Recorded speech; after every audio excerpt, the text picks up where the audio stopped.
Very good afternoon, dear students. Today we will discuss factors affecting the choice of capital structure. In my previous lecture, we have already discussed the meaning of capital structure, trading on equity, financial leverage, financial risk, debt capital, preference share capital, debt and equity share capital, and so on. So today we will discuss what are the factors affecting the choice of capital structure. क्या factors इस पे affect करेंगे जब हम capital structure की choice करते हैं. Capital structure means the long term आपकी जो भी आप इसमें सोर्सेज को अरेंज करते हो, ठीक है. उन सोर्सेज में अब आपको मैंने आपको बताया जैसे preference share capital, equity share capital, debentures, तो इस टाइप के आपके जो सोर्सेज हैं इनमें से आपको किसको प्रायोरिटी देनी है, किसको आपने ज्यादा यूज करना है, किस टाइमिंग पे यूज करना है, ये डिपेंड करेगा सिचुएशंस पे. तो वो क्या सिचुएशंस होंगी, उनके ऊपर क्या इफेक्ट रहेगा, वही ये फैक्टर्स में हम यहाँ पर डिस्कस करेंगे. So under the capital structure decision the proportion of long term sources of capital is determined. So most favorable proportion is the optimum capital structure. सबसे पहले जो capital structure है it should be optimum. Optimum means ये आपको ऐसा structure हो जो ज्यादा costly भी ना पड़े, ठीक है, बिल्कुल reasonable हो, so that happens to be the need of the company. ये बिल्कुल company की need के ऊपर based होना चाहिए. Earning per share happens to be the maximum on it. ऐसा हो जिससे कि अर्निंग पर शेयर इनको मैक्सिमम से मैक्सिमम हो सके.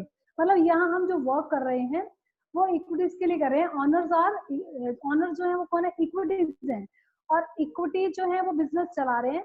उनको अपना बिजनेस इस तरह से चलाना है, या कह लो कि इस तरह से अपना स्ट्रक्चर बना के रखना है कि उनका जो पर शेयर की वैल्यू है उसकी वो उसको बढ़ा सके, यानी कि अपनी मार्केट में उसकी वैल्यू को बढ़ा सके.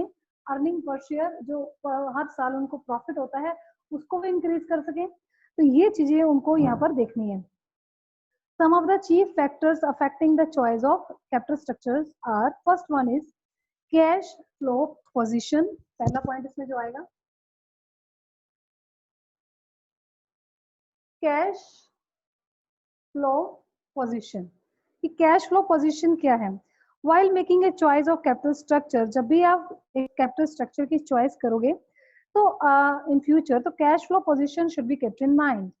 कैश फ्लो पोजीशन कैसी है आपकी, मतलब क्या है कि अगर तो कैश बहुत ज्यादा आपके बिजनेस में आती जाती है तो आप इजीली इंटरेस्ट पे कर सकते हो, तो आप डेप्ट कैपिटल को उस टाइम पे यूज कर सकते हो, ठीक है. तो डेप्ट capital should be used only if the cash flow position is really good, because of a lot of cash is needed in order to make payment of interest and refund of capital. जब भी आप उस loan को पे करोगे तब भी आपको पैसा यानी कि कैश की नीड है, जब आप उनको हर साल इंटरेस्ट पे करोगे तब भी आपको कैश की नीड है. तो दोनों ही केसेस में हमें यहाँ पर कैश की नीड है. अगर हमारे बिजनेस में कैश अच्छे से आती है तो इट मीन्स हम डेप्ट कैपिटल को अच्छे से यूज कर सकते हैं, ठीक है. इसी का रिवर्स केस, अगर कैश बहुत अच्छी नहीं है, इनफ्लो ना होके आउटफ्लो है, कैश जाती बहुत है आती कम है, तो उस केस में आपको डेप्ट कैपिटल को अवॉइड करना है क्योंकि आप इंटरेस्ट पे नहीं कर पाओगे. सो दैट्स व्हाई आपको अपने सिचुएशन के अकॉर्डिंग ही यहाँ डिसाइड करना है, ठीक है. Second point is interest coverage ratio. Interest coverage ratio, interest coverage ratio ICR. मतलब जितनी ज्यादा ये रेशियो आपकी बढ़ेगी उतना ही आपके लिए, आपके बिजनेस के लिए, हमारे बिजनेस के लिए बेटर होगा. क्योंकि ICR मतलब आप प्रॉफिट में से ये चेक करते हो. EBIT मतलब यहाँ पर होता है earning before interest and tax. EBIT divided by interest, ये फॉर्मूला है इसको ICR को कैलकुलेट करने का. Interest coverage ratio is equal to EBIT divided by interest. EBIT means होगा आपका earning before interest and tax. आप अर्निंग चेक कर रहे हो अपनी इंटरेस्ट और टैक्स से पहले की. इट मीन्स अगर आप इंटरेस्ट के कंपैरेटिवली ये मल्टीपल टाइम्स होना चाहिए आपका, जैसे कि 10 times, 15 times, 20 times. It means अगर आपका प्रॉफिट इतना टाइम्स है इंटरेस्ट के कंपैरेटिवली, तो आप बहुत इजीली इंटरेस्ट पे कर सकते हो। और अगर आप इजीली इंटरेस्ट पे कर सकते हो तो ये पॉसिबल है कि आप डेप्ट कैपिटल को आप इसमें यूज कर सकते हो अपनी सोर्सेज को, मतलब आप उसमें अपने कैपिटल को इंक्रीज करने के लिए। So with the help of this ratio, an effort is made to find out how many times the EBIT is available. हम यहाँ पर ये check करेंगे, and to the payment of interest. The capacity of the company to use debt capital will be in a direct proportion to this ratio. ठीक है? So it is possible that in spite of better ICR, the cash flow position of the company may be weak. So therefore, this ratio is not a proper or appropriate measure of the capacity of the company. So to pay interest. It is equally important to take into consideration the cash flow position. इसकी same उतनी ही value है जितनी हमने cash flow position की बताई है। मतलब जिस तरह से कैश फ्लो आपका जाता अगर आता है, ऐसे हम यहाँ पर इंटरेस्ट को भी चेक करेंगे कि हमारे पास इतना प्रॉफिट हो रहा है कि हम इंटरेस्ट को बहुत इजीली पे कर सकें। यानी कि वो उससे कितने मल्टीपल टाइम्स होना चाहिए, बहुत अच्छे खासे टाइम्स होना चाहिए, अच्छी खासी हमारी अर्निंग होनी चाहिए। नेक्स्ट आपका जो थर्ड पॉइंट आ रहा है that is the dept service coverage ratio. Dept service coverage ratio, dept service coverage ratio. अब डेप्ट सर्विस क्या है? A higher dept service coverage ratio, इसका मतलब है इंडिकेट करती है better ability to meet cash commitments and consequently. इसका formula आप नोट कर लेंगे। प्रॉफिट आफ्टर टैक्स इसमें आप यूज करते हो DSCR is equal to profit लेंगे हम आफ्टर टैक्स एंड डेप्ट plus depreciation plus non-cash expenses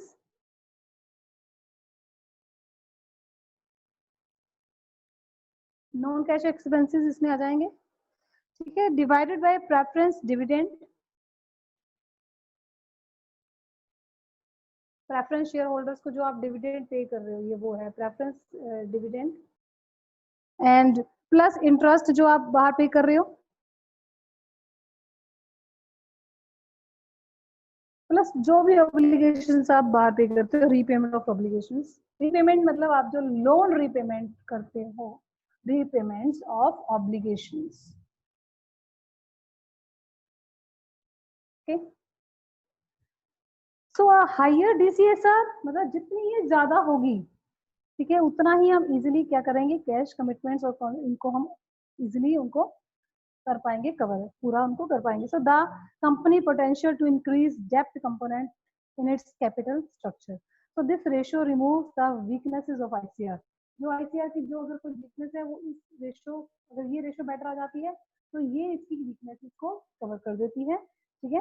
so this ratio tells us about the cash payment to be made, कि क्या ये हमें बता रही है कि कैश पेमेंट हमें जैसे प्रेफरेंस डिविडेंड पे करना है, इंटरेस्ट पे करना है, या फिर आपने जो रीपेमेंट करनी है उसके लिए हमारे पास क्या अवेलेबल है वो हमें यहाँ पर चेक करना है, ठीक है। And the amount of cash available, मतलब better ratio means the better capacity of the company for डेप्ट पेमेंट।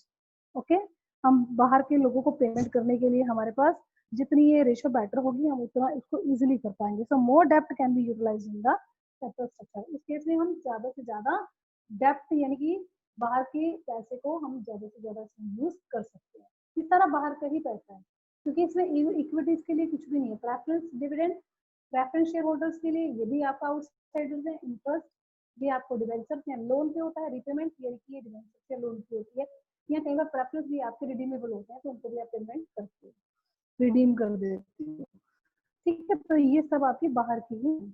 नेक्स्ट जो इसमें आपका पॉइंट आएगा, फैक्टर्स आएगा, that is a return on investment. Fourth point, return on investment. Return on investment मतलब आपको पता है कि जो रिटर्न आती है, जो भी हमारे पास रिटर्न होता है, the greater return on investment of company, जो भी आपने पैसा इन्वेस्ट कर रखा है उससे हमें जो रिटर्न आ रहा है, जो हम प्रॉफिट अर्न कर रहे हैं, ठीक है। अगर मान लीजिए हमने 10 लाख की पैसा लगा रखा है, चाहे वो कहीं से भी हमने अरेंज किया, इसमें मैं सोर्सेज की बात नहीं कर रही हूँ, हम टोटल पैसे की बात कर रहे हैं, ठीक है, और उससे जो भी मैं पैसा कमा रही हूँ तो वो हमारा प्रॉफिट है। Earning before interest and tax में यहाँ पर चेक करूंगी, ठीक है, ये रिटर्न ऑन इन्वेस्टमेंट में यहाँ से चेक होगा ये।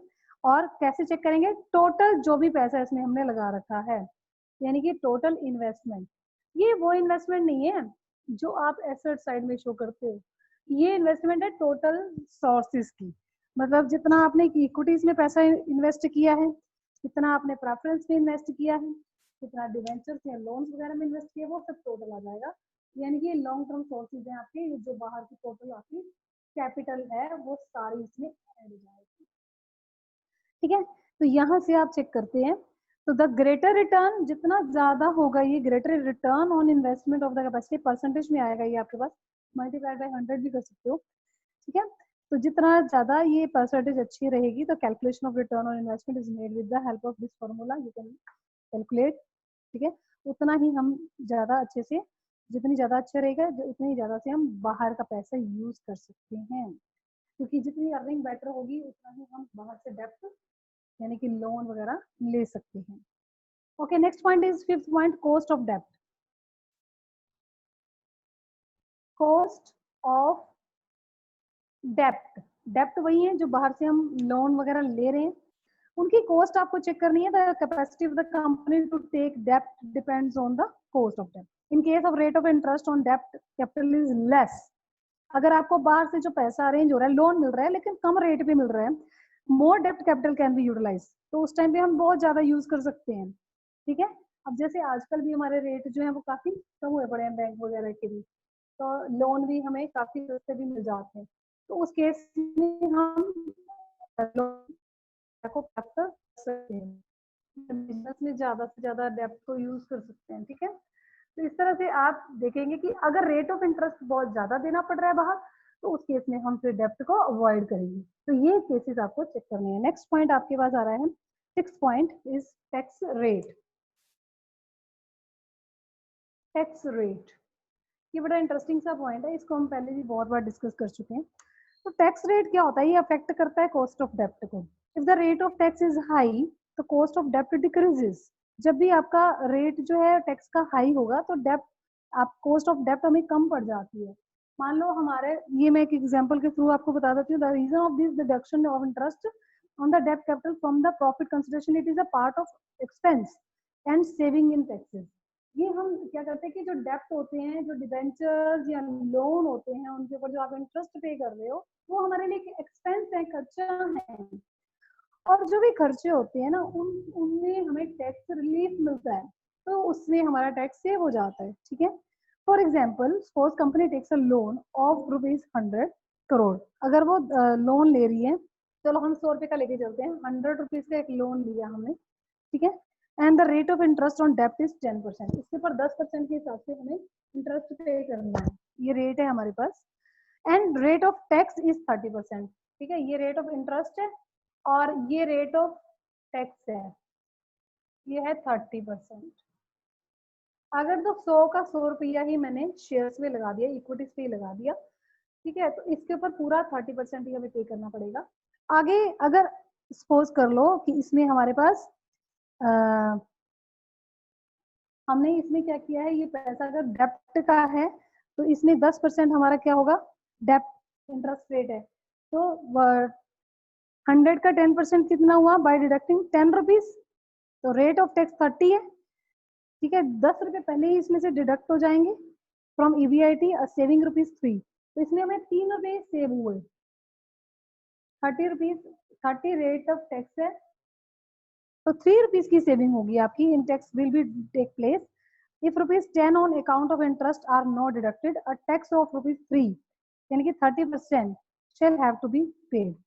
तो आपको क्या करना पड़ेगा कि यहाँ पर जो 10 रुपए हैं, जो भी हमें इंटरेस्ट हम इसमें देते हैं, तो उसमें वो 3 रुपए आपको जो है, ये जो इंटरेस्ट है इसके ऊपर 3 रुपए हमें नहीं पे करने पड़ेंगे।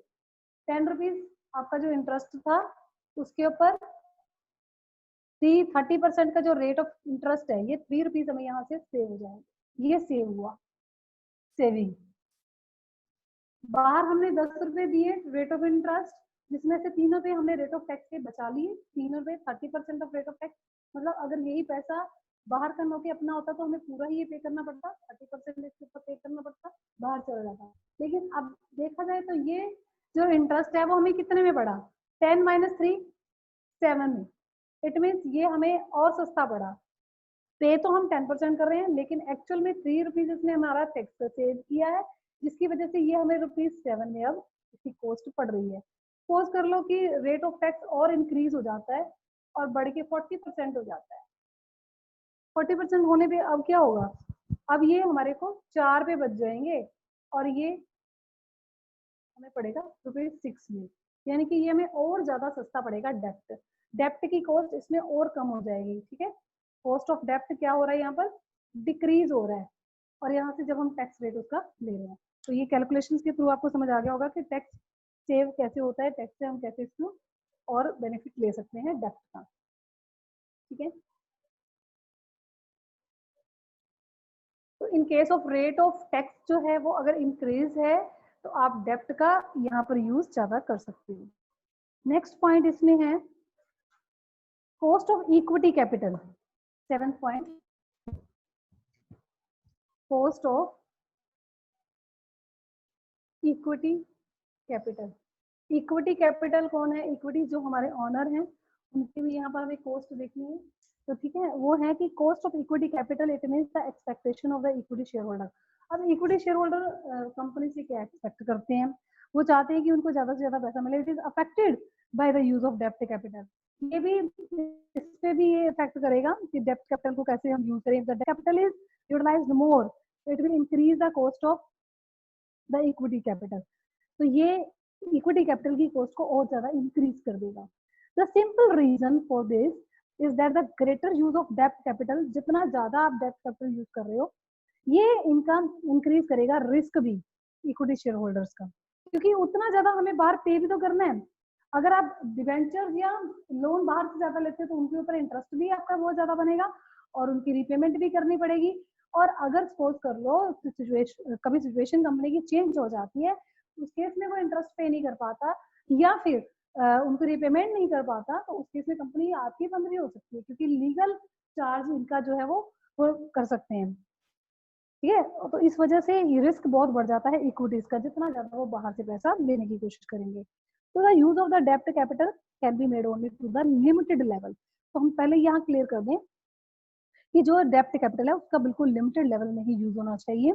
If even after this level the डेप्ट कैपिटल इज यूज्ड, अगर उस लेवल से आप ज्यादा चाहते हो तो उस केस में cost of equity capital starts increasing rapidly. तो उस केस में इसकी कॉस्ट बढ़नी शुरू हो जाती है और it adversely affect the market value of share, और इसका सीधा इफेक्ट इनकी मार्केट की शेयर आ जाता है। तो this is not a good situation. Next आपका है flotation cost. Point, flotation cost. Flotation cost क्या होती है, फ्लोटेशन कॉस्ट जो आप इशू आप करते हो शेयर्स कोई भी टाइप के, चाहे प्रेफरेंस है, चाहे इक्विटी है, चाहे डिबेंचर्स हैं, उनको शेयर को जब इशू करते हैं या डिबेंचर्स को जब इशू करते हैं तो उसके ऊपर हमें काफी सारी कॉस्ट पड़ती है। जैसे this includes commission of underwriters, brokerage, stationery expenses. तो इस तरह की जो खर्चे हैं ये generally the cost of issuing डेब्ट को क्या करते हैं, ये capital is less than the share capital. तो ये क्या होता है कि जो शेयर्स को इशू करने के जो खर्चे हैं उनको उनकी कॉस्ट ज्यादा रहती है comparative to loan taking loan. मतलब लोन को लेने की कंपैरेटिवली अगर हम बात करें शेयर्स को इशू करने की तो वो हमारे को कॉस्ट बहुत ज्यादा पड़ती है। तो this attract the company towards डेब्ट कैपिटल, इसीलिए कंपनी क्या करती है, डेब्ट की तरफ ज्यादा जाती है, लोन की तरफ ज्यादा जाती है। ठीक है, क्योंकि उसमें हमारे पास फ्लोटेशन कॉस्ट बहुत ही कम रहती है। नेक्स्ट है रिस्क कंसिडरेशन। नेक्स्ट 9 पॉइंट,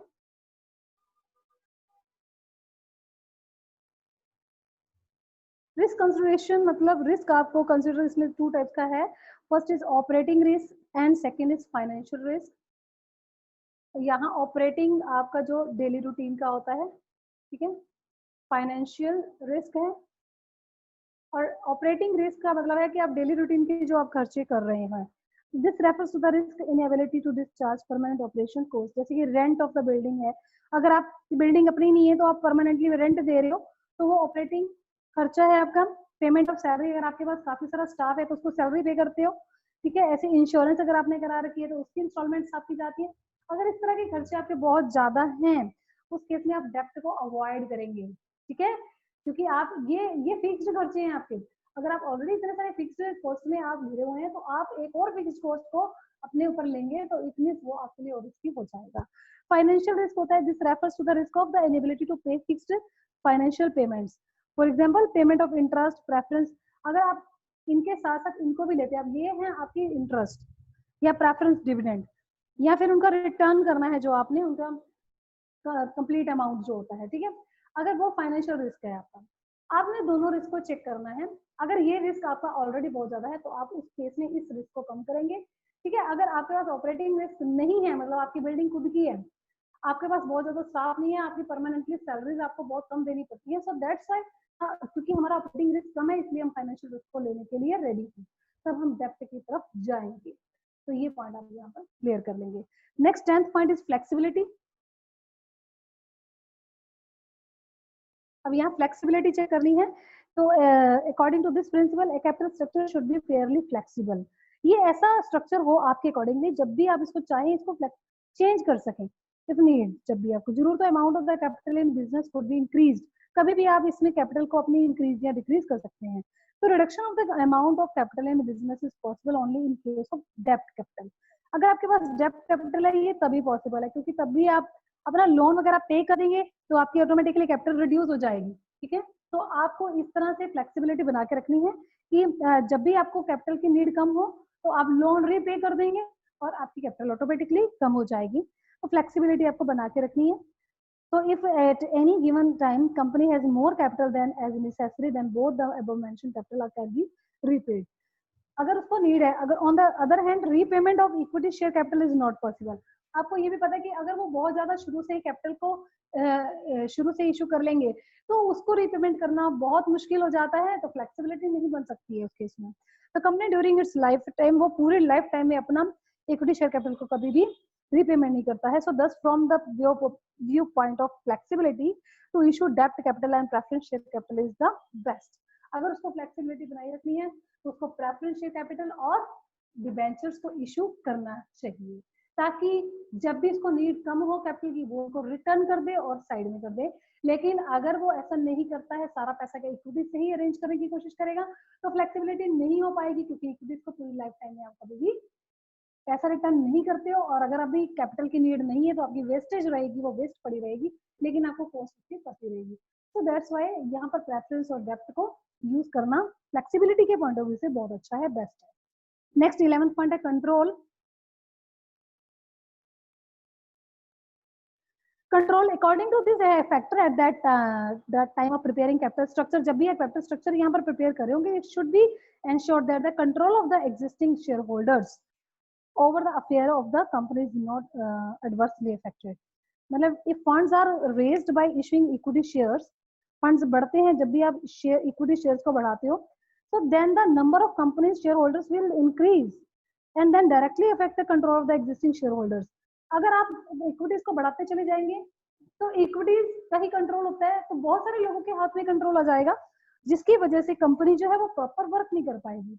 तो ये क्या है कि कंट्रोल का मतलब यहाँ ये है कि जितने शेयर होल्डर्स हमारे पास लिमिटेड रहेंगे, उन्हीं लोगों के, कम लोगों के हाथ में अगर कंट्रोल रहेगा तो मैनेजमेंट बहुत अच्छे से चलेगी और कंपनी को वो बहुत अच्छे से चला पाएंगे। In other words, now the number of owners, सीधी सी बात है, अगर शेयर होल्डर्स जो है वो कंट्रोलिंग द कंपनी इंक्रीजेस, तो this situation will not be acceptable to the existing shareholders. अगर मान लो कि हम अभी हमने एक बार इक्विटी शेयर इशू किए, उसके बाद 2 साल बाद या 5 साल बाद फिर कर दिए, तो जो नए शेयर होल्डर आएंगे अब वो कंट्रोल करने की कोशिश करेंगे। तो एग्जिस्टिंग पार्टनर जो ऑलरेडी थे उसमें शेयर होल्डर्स, उनको ये कभी भी ये सहन नहीं होगा कि जो नए शेयर होल्डर आ रहे हैं वो अब हमारी कंपनी को कंट्रोल करें। तो इसलिए भी वो लोग चाहेंगे कि जो कंट्रोल है वो उनके हाथों में ही रहे, ठीक है। तो इसीलिए वो डिबेंचर या फिर प्रेफरेंस की तरफ ही मूव करते हैं। तो यहाँ पर भी for those who support this principle, debt capital is the best. इसमें भी वो debt capital को बेस्ट कह रहे हैं। नेक्स्ट है regulatory framework. Regulatory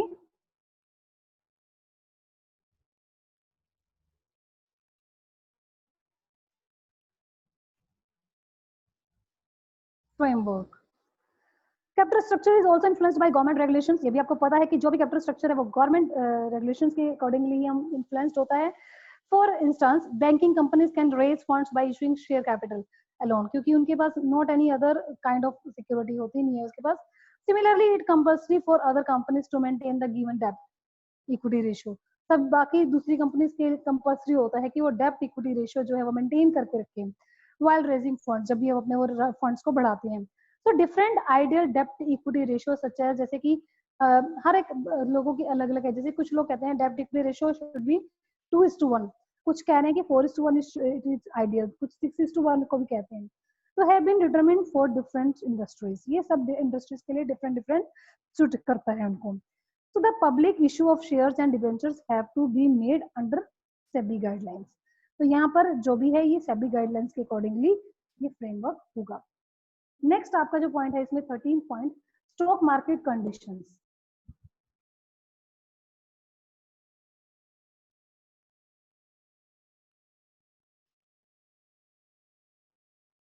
stock market conditions मतलब ये है कि refers to the upward and downward trends in the capital market. आपको पता है कि स्टॉक क्या होता है, तो ये जो शेयर मार्केट आपकी होती है, both these conditions have their influence on the selection of sources of the finance. When the market is dull, अगर मार्केट आपकी डल चल रही है तो उस केस में investors are mostly afraid of the investing in the share capital. तो उसमें वो लोगों को रिस्क लगता है कि वो शेयर खरीदे या ना खरीदे. On the contrary when the condition in the capital market are cheerful, तो उस केस में they treat investment in the share capital as the best choice to keep reap profits, ताकि उनको और अच्छे प्रॉफिट हो. तो वो ज्यादातर कैपिटल जो है शेयर कैपिटल में इन्वेस्ट करना पसंद करते हैं. तो companies should therefore make selection of capital sources keeping in view the conditions prevailing in the capital market. उसको भी उस टाइम पे वैसे ही सिलेक्शन करनी चाहिए जैसा कैपिटल मार्केट में उसकी मार्केट में जो भी उसकी कंडीशन चल रही है मार्केट की, उसके अकॉर्डिंगली ही उसको यहाँ पर डिसाइड करना चाहिए. अब लास्ट पॉइंट है capital structure of other companies. 14th and last point, capital structure of other companies. Other companies मतलब अपने जैसी और कंपनीज जो होती हैं. Capital structure is influenced by the industry to which a company is related, जिससे भी वो रिलेटेड हैं. ठीक है. All companies related to the given industry produce almost similar products. तो जो बिल्कुल उनके जैसे प्रोडक्ट बना रहे हैं तो उनको भी वो चेक करेगी. Their cost of production are similar जिनकी रहेगी, so they depends on identical technology, so they have similar profitability. Hence the pattern of their capital structure is almost similar. जिनका जो है स्ट्रक्चर सेम होता है उनके साथ वो अपने आप को मैच करेगी. So because of this fact there are different डेब्ट equity ratio prevalent in different industries. तो यहाँ पर हम दूसरी कंपनीज की स्ट्रक्चर से भी इन्फ्लुएंस होते हैं, उसकी वजह से भी हमारा कैपिटल स्ट्रक्चर जो है वो इन्फ्लुएंस्ड होता है.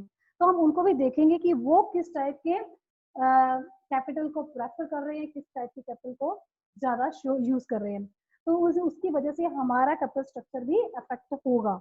So hence at the time of raising funds, a company must take into consideration debt equity ratio prevalent in the related industry. Right students? So now the topic is completed. Capital structure आज ये आपका done है. So students learn, revise, learn and do this topic in your fair notebook. Thank you so much students. Have a nice day.